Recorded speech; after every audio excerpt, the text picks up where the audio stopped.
Mind is the master power that molds and makes, and man is mind, and evermore he takes the tool of thought, and, shaping what he wills, brings forth 1,000 joys, 1,000 ills, he thinks in secret, and it comes to pass, environment is but his looking glass.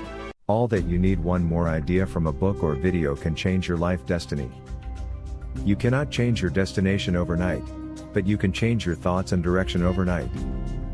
Hello everyone. This is yet another amazing video from Value Creation about thoughts. As a Man Thinketh, written by James Allen, is fantastic book about thoughts. Let's discuss few interesting ideas in this video from the book. Thought and character.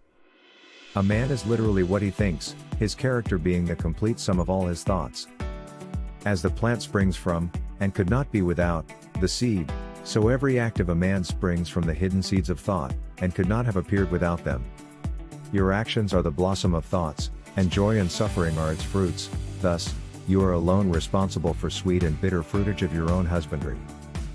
Man is a growth by law, and not a creation by artifice, and cause and effect is as absolute and undeviating in the hidden realm of thought as in the world of visible and material things. A noble and godlike character is not a thing of favor or chance, but is the natural result of continued effort in right thinking, the effect of long-cherished association with godlike thoughts.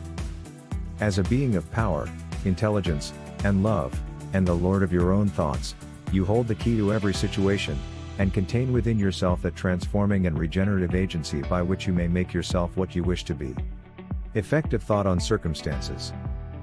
Thought and character are one, and as character can only manifest and discover itself through environment and circumstance, the outer conditions of a person's life will always be found to be harmoniously related to his inner state. Every man is where he is by the law of his being, the thoughts which he has built into his character have brought him there, and in the arrangement of his life there is no element of chance, but all is the result of a law which cannot be mistaken. The outer world of circumstance shapes itself to the inner world of thought, and both pleasant and unpleasant external conditions are factors, which make for the ultimate good of the individual. As the reaper of his own harvest, man learns both by suffering and bliss. Here is a rich man who is the victim of a painful and persistent disease as the result of gluttony. He is willing to give large sums of money to get rid of it, but he will not sacrifice his gluttonous desires. He wants to gratify his taste for rich and unnatural viands and have his health as well.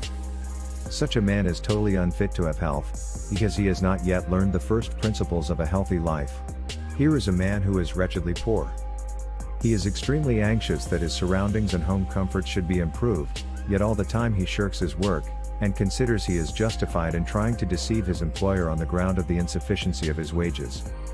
Such a man does not understand the simplest rudiments of those principles which are the basis of true prosperity, and is not only totally unfitted to rise out of his wretchedness, but is actually attracting to himself a still deeper wretchedness by dwelling in, and acting out, indolent, deceptive, and unmanly thoughts. Here is an employer of labor who adopts crooked measures to avoid paying the regulation wage, and, in the hope of making larger profits, reduces the wages of his workpeople. Such a man is altogether unfitted for prosperity, and when he finds himself bankrupt, both as regards reputation and riches, he blames circumstances, not knowing that he is the sole author of his condition. I have introduced these three cases merely as illustrative of the truth that man is the causer of his circumstances. Good thoughts and actions can never produce bad results. Bad thoughts and actions can never produce good results. This is but saying that nothing can come from corn but corn, nothing from nettles but nettles.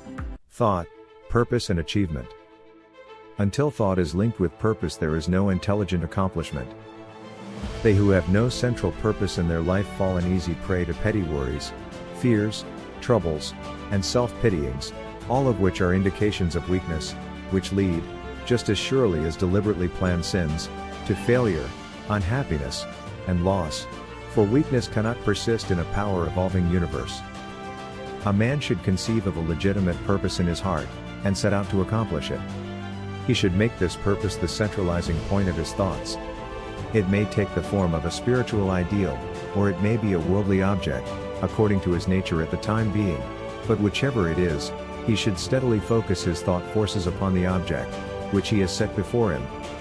He should make this purpose his supreme duty, and should devote himself to its attainment, not allowing his thoughts to wander away into ephemeral fancies, longings, and imaginings. This is the royal road to self-control and true concentration of thought. Even if he fails again and again to accomplish his purpose, the strength of character gained will be the measure of his true success, and this will form a new starting point for future power and triumph. All achievements, whether in the business, intellectual, or spiritual world, are the result of definitely directed thought, are governed by the same law and are of the same method.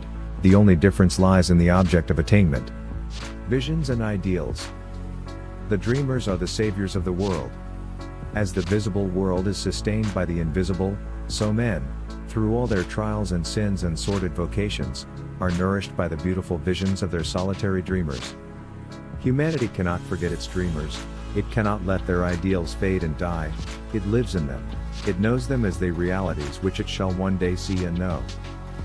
Composer, sculptor, painter, poet, prophet, sage, these are the makers of the afterworld, the architects of heaven. The world is beautiful because they have lived, without them, laboring humanity would perish. He who cherishes a beautiful vision, a lofty ideal in his heart, will one day realize it. Columbus cherished a vision of another world, and he discovered it. Copernicus fostered the vision of a multiplicity of worlds and a wider universe, and he revealed it. Buddha beheld the vision of a spiritual world of stainless beauty and perfect peace, and he entered into it. Cherish your visions, cherish your ideals, cherish the music that stirs in your heart, the beauty that forms in your mind, the loveliness that drapes your purest thoughts, for out of them will grow all delightful conditions, all heavenly environment. Of these, if you but remain true to them, your world will at last be built. Thank you for watching this video. Please like, comment and subscribe this YouTube channel for more informative videos in the future.